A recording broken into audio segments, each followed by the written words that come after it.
Salut les devins, c'est Saikyo. Aujourd'hui c'était un petit peu spécial, j'avais beaucoup d'hésitation entre faire une vidéo un petit peu classique, c'est-à-dire ma review du chapitre 32 de Dragon Ball Super. Ne vous inquiétez pas, elle est toujours en préparation, enfin en cours de finalisation et elle arrive. Ou alors, j'avais aussi l'idée de faire quelque chose qui sort un tout petit peu de l'ordinaire, toujours sur Dragon Ball, mais quelque chose d'un petit peu plus original, et c'est ce que j'ai voulu faire. Du coup, je m'en suis aussi tenu à l'actualité avec la fameuse élimination de Gohan. L'élimination de Gohan n'aura pas plu à certains. Moi, vous avez bien compris, c'est pas l'élimination en soi de Gohan qui me dérange, mais c'est la manière dont ça a été amené, la manière dont ça a été fait, que je trouve complètement dégueulasse. Gohan a fait un parcours très beau, très respectable durant le tournoi du pouvoir, mais il manquait ce truc qui fait que c'est le personnage de Gohan qu'on est en train d'écrire et pas un personnage lambda. Bref, j'arrête de m'emporter et je reviens sur le sujet de la vidéo. Eh bien, pour ceux qui ne me connaissent pas, qui n'auraient pas vu ma vidéo de FAQ par exemple, j'ai 28 ans. Je suis Dragon Ball depuis 23 ans, donc depuis que j'ai 5 ans, je suis tombé dedans vraiment très petit. Et même si à l'époque il n'y avait pas internet ou quoi que ce soit, c'est vrai que c'est bizarre d'imaginer un monde sans internet, mais en tout cas il n'y avait pas. Et les plus anciens de mon âge, peut-être un tout petit peu plus jeunes, voire même plus âgés, ou alors pour les plus jeunes qui ont aussi fait leur fouille pour en savoir plus sur Dragon Ball, sont peut-être tombés sur une légende, un mythe autour du personnage de Gohan. Comme quoi, en fait, Akira Toriyama lui-même aurait voulu faire de Gohan le héros de la fin de Dragon Ball. Donc, pour l'animé, la fin de Dragon Ball Z, je dirais Dragon Ball Z pour que tout le monde puisse me comprendre, et donc à partir du début de l'arc Buu, jusqu'à la fin de Dragon Ball. C'était ça les plans de Toriyama. Et quand je poursuis cette légende, eh bien il était dit que Toriyama avait souffert de la pression des fans, parce que les fans, en particulier japonais, mais aussi à travers le monde, n'aimaient pas tant que ça le personnage de Gohan et ne le trouvaient pas approprié dans le rôle de héros, et cette légende était alimentée par beaucoup d'articles, etc. de presse, dans les magazines qui ne savaient pas trop ce qu'ils racontaient, en disant par exemple que Dragon Ball perdait énormément en popularité, en disant que le personnage de Gohan aussi perdait en popularité, tandis que le personnage de Goku ne faisait que monter en popularité alors qu'il n'apparaissait pas à l'écran. Et je m'en rappelle très bien, quand j'étais petit, je vais pas accuser, je ne sais plus quel magazine c'était peut-être celui qui s'appelait D.Manga, ou peut-être dans le Club Dorothée, enfin je sais pas, je sais que cette rumeur tournait beaucoup, comme quoi Akira Toriyama recevait des menaces de mort chez lui, car Gohan était le héros de la fin de Dragon Ball, et que les gens lui demandaient, enfin lui ordonnaient, sinon il le tuait, de ramener Goku en tant que héros, sinon bon voilà,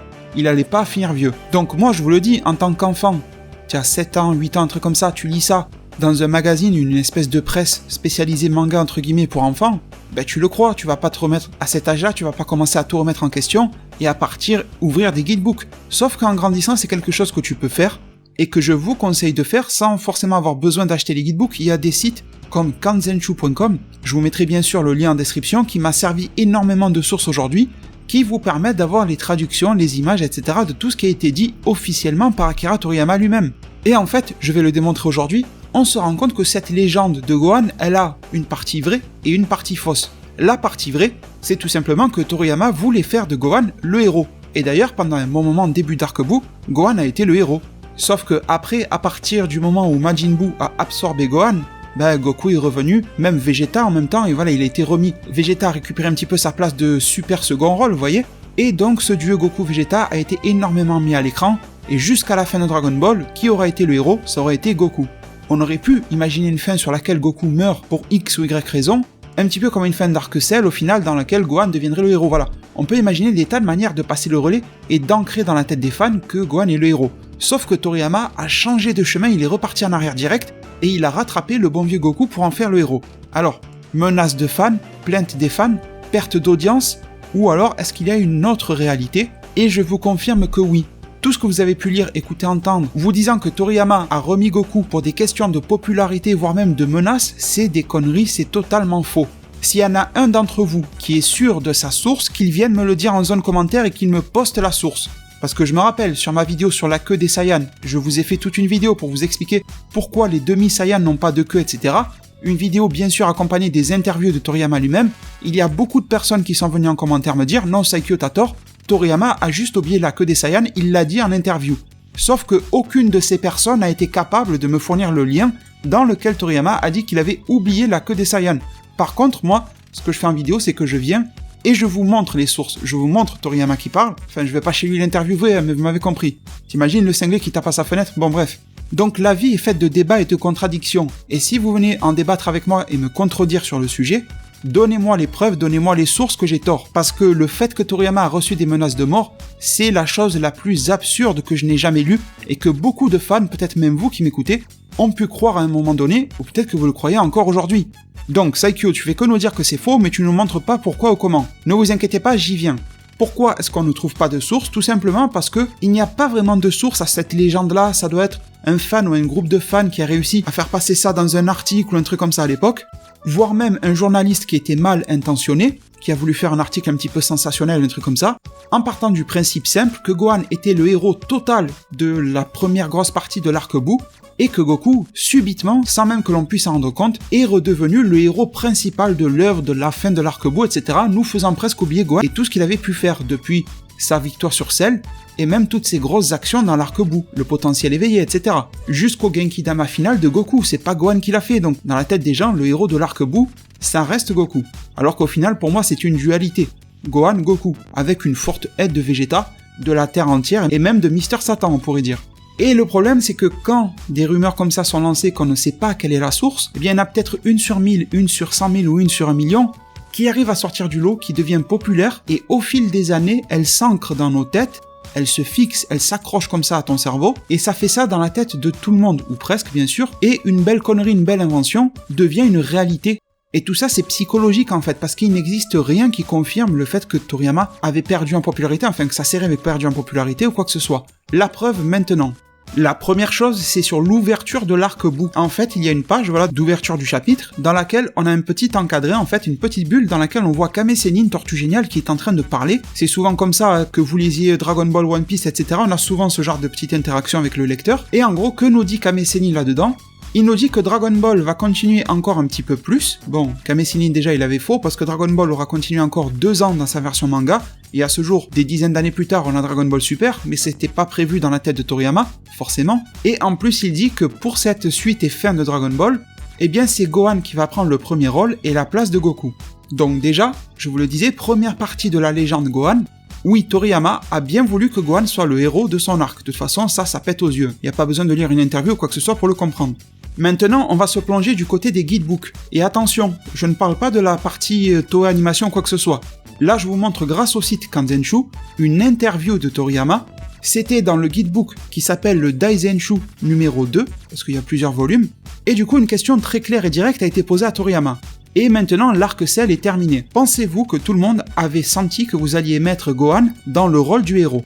Et Akira Toriyama répond « J'ai voulu mettre Gohan dans le rôle du héros, mais ça n'a pas marché.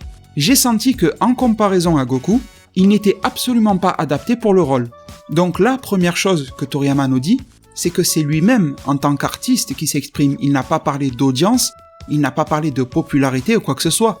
Il a eu cette volonté de passer justement le flambeau à la nouvelle génération, donc Gohan, voire même une petite mise en avant aussi de l'autre nouvelle génération, on va dire, les Goten et Trunks, bien qu'ils soient restés plutôt secondaires mais plus à l'écran, mais on va rester centré sur Gohan dans la vidéo.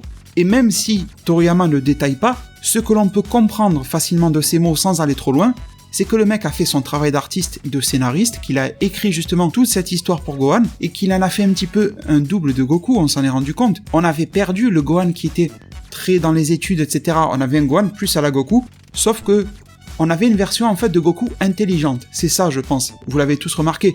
Goku, il a sa naïveté, pour certains sa débilité, ses drôleries, etc. Gohan n'avait pas tout ça, mais lui, il avait un cerveau plutôt bien fait et bien fini, et c'est pour ça que Gohan était un petit peu le Goku 2.0, au lieu d'être un tout nouveau héros. En même temps, quand il y a un fils qui prend le relais du père, ou fille relais de la mère en tant que héros ou héroïne, généralement, c'est un petit peu ça à quoi il faut s'attendre. Mais du coup, Toriyama, en tant qu'artiste, n'a pas senti justement cette alchimie qui pouvait marcher. Il n'a pas senti que la machine prenait bien avec Gohan en tant que héros, et il a senti que le caractère de base qu'il a dans sa tête, ce qu'il imagine pour le personnage de Gohan, ne correspond pas avec l'idée qu'il se fait du héros de Dragon Ball. Voilà, en gros c'est une incompatibilité, comme quand il y en a ils vont faire des speed dating, ça marche ou ça marche pas, et bien là speed dating ça n'a pas marché entre Gohan et Dragon Ball, c'est la même chose. Donc, qu'est-ce que s'est dit Toriyama? Il avait pas 36 solutions non plus. Si Gohan ne marche pas, ben le plan B n'a pas fonctionné, on revient sur le plan A parce qu'il peut toujours marcher le plan A, et la preuve, la suite et fin de l'arc Buu a très bien fonctionné, et le retour de Goku ne nous a pas dérangé, même on était plutôt même très heureux de le voir revenir. Alors déjà, ça c'est une belle preuve, mais peut-être que pour certains d'entre vous c'est un petit peu léger et c'est peut-être sujet à interprétation. Et bien maintenant, la rumeur, la légende sur Gohan c'était quoi? C'était le fait que les audiences, que sa popularité à Gohan avait chuté parce que les gens sentaient eux aussi que ça ne marchait pas en tant que héros et que Goku leur manquait trop. Et du coup je vais vous présenter 2 sondages par rapport au personnage de Gohan, sondages faits chez les japonais.